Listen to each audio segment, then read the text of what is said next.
Salut, aujourd'hui on va parler de comment commencer à apprendre une langue de manière efficace et 2 intéressante alors qu'on ne comprend rien encore et on ne peut pas vraiment utiliser l'anglais pour se faire plaisir encore. Donc, si vous suivez un petit peu ce que je propose, moi l'idée c'est vraiment d'utiliser des contenus qui vous intéressent pour aller apprendre la langue. Tout simplement parce que c'est beaucoup plus motivant, qu'on se dit moi je veux parler comme ça et je veux comprendre ça et voilà ce que dit mon acteur préféré, ce que dit mon chanteur préféré dans cette interview par exemple, et je veux être capable de dire la même chose, de l'utiliser de la même manière. Ça, c'est motivant. Et en plus, ça nous permet non seulement de nous imprégner, de se plonger dedans avec intérêt et de décortiquer ça avec intérêt, et en plus de le retenir de manière efficace. L'intérêt, c'est la clé de la mémoire. Ok. Donc, quand on connaît rien du tout, c'est compliqué à faire. Alors, qu'est-ce que je vous propose, moi? Je me suis mis à l'espagnol il y a quelques temps, en partant de zéro, et donc je me suis remis un petit peu dans ce cas de figure où ben voilà, je vais utiliser les meilleurs moyens, mais j'y connais rien et je peux pas. Enfin, c'est plus compliqué de se plonger directement dans quelque chose qui m'intéresse de but en blanc. Donc, ce que je vous propose, que je fais et qui est très intéressant, c'est effectivement une méthode pour débutants qui va être le plus attrayant possible. Moi, pour l'espagnol, et je sais que j'avais déjà un peu expérimenté ça pour l'anglais, j'ai pris la méthode Assimil.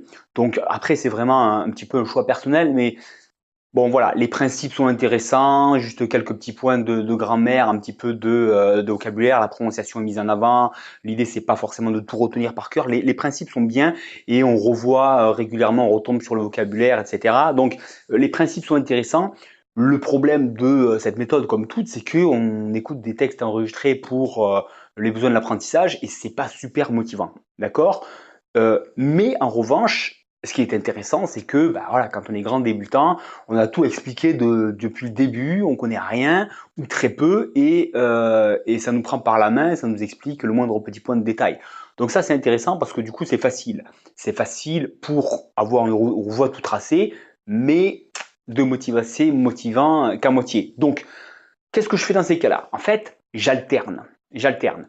L'espagnol, j'ai commencé avec purement, comme je l'expliquais, c'est-à-dire un livre de grammaire quand j'en sens le besoin. Et au début, quand on connaît rien du tout, on a besoin de prendre quelques repères, donc c'est intéressant. Et puis directement quelque chose qui m'intéresse. Une vidéo, un texte, n'importe quoi, quelque chose qui m'intéresse. Et je vais écouter ça, ça me donne envie, ça me donne envie de comprendre et je vais décortiquer avec la transcription. Le vocabulaire, petit point de grammaire, je vais me noter ça, ça se dit comme ça, ok, je vois ce que ça veut dire, je comprends, voilà, pas forcément le comment du pourquoi, mais je sais que voilà, ça se dit comme ça, c'est ce qui vient d'être dit, ça m'intéresse et je décortique. Alors effectivement, ça prend du temps. Ça prend du temps parce qu'il faut que je décortique tout. Donc du coup, j'avance pas très vite et des fois c'est un peu fastidieux.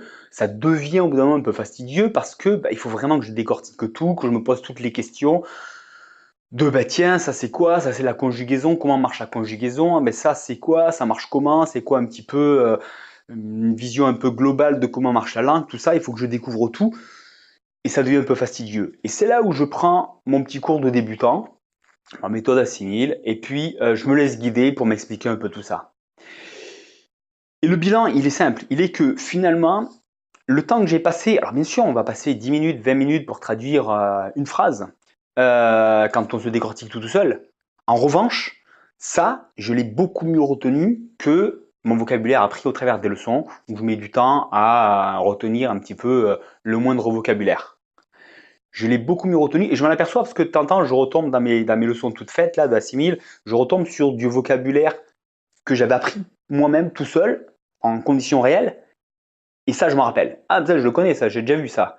Et je me rappelle bien, j'ai l'impression de bien le connaître parce que je me le suis noté, je l'ai relu quelques fois, et surtout, je suis allé le chercher, je l'ai décortiqué, c'est moi qui voulais savoir, et ça m'intéressait ce que j'écoutais.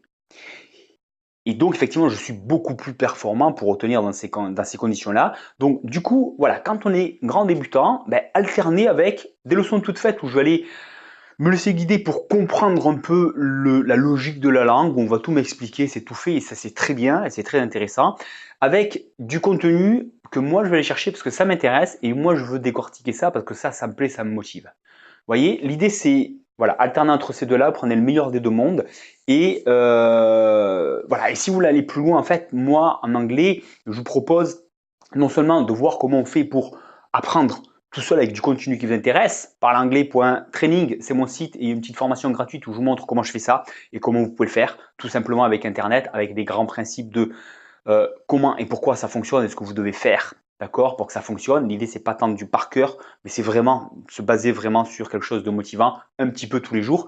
Et rien que 10 minutes tous les jours, vous êtes performant si vous le faites correctement et que vous en profitez pour travailler un peu la prononciation avec ça, l'oreille.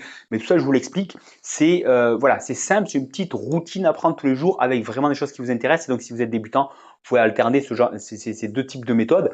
Et si vous en voulez plus, en fait, vous pouvez continuer avec moi parce qu'après, je fais une formation vraiment où je vous donne tout ça en utilisant ces principes, mais c'est moi qui vous apporte tout sur un plateau. Vous prenez le meilleur des deux mondes, des sujets intéressants de la vie vraiment de tous les jours, des anglophones qui parlent entre eux et des choses intéressantes que moi-même j'ai déjà décortiquées. Vous n'avez plus qu'à vous laisser porter par une méthode toute faite en utilisant vraiment des choses, voilà, des contextes qui vont vous intéresser et en passant les gros caps parce que devenir bon en anglais et en langue, ça s'apprend. Et à travers cette méthode, je vous fais passer des gros câbles et je vous fais passer surtout, je vous donne un petit peu toutes les clés pour devenir vraiment bon en langue. Et au bout de quelques mois, vous serez devenu très bon en langue et vous aurez vu vos progrès en prononciation, en structure anglaise, comment on utilise l'anglais, un petit peu la grammaire, mais de manière plus spontanée, d'accord, compréhension orale et prononciation qui est très importante pour pouvoir utiliser l'anglais. D'accord. Donc quand vous aurez vu tous ces progrès et que vous les aurez appliqués pendant plusieurs mois, que vous saurez comment, le comment du pourquoi vous êtes bon en langue, forcément après vous pourrez atteindre le niveau que vous voulez. Et ça, c'est ce que je vous propose dans la méthode toute faite si vous en voulez plus et que vous voulez travailler avec moi pendant quelques mois. Ok. Moi, je vous dis faites-vous plaisir. Si vous êtes débutant, si vous n'êtes pas débutant, peu importe votre âge, vous pouvez parler anglais au niveau que vous voulez. L'idée, c'est de parler anglais couramment. Bien sûr. D'accord. Faites-vous plaisir, ajoutez cette compétence à votre vie et je vous dis à très bientôt. Bye bye.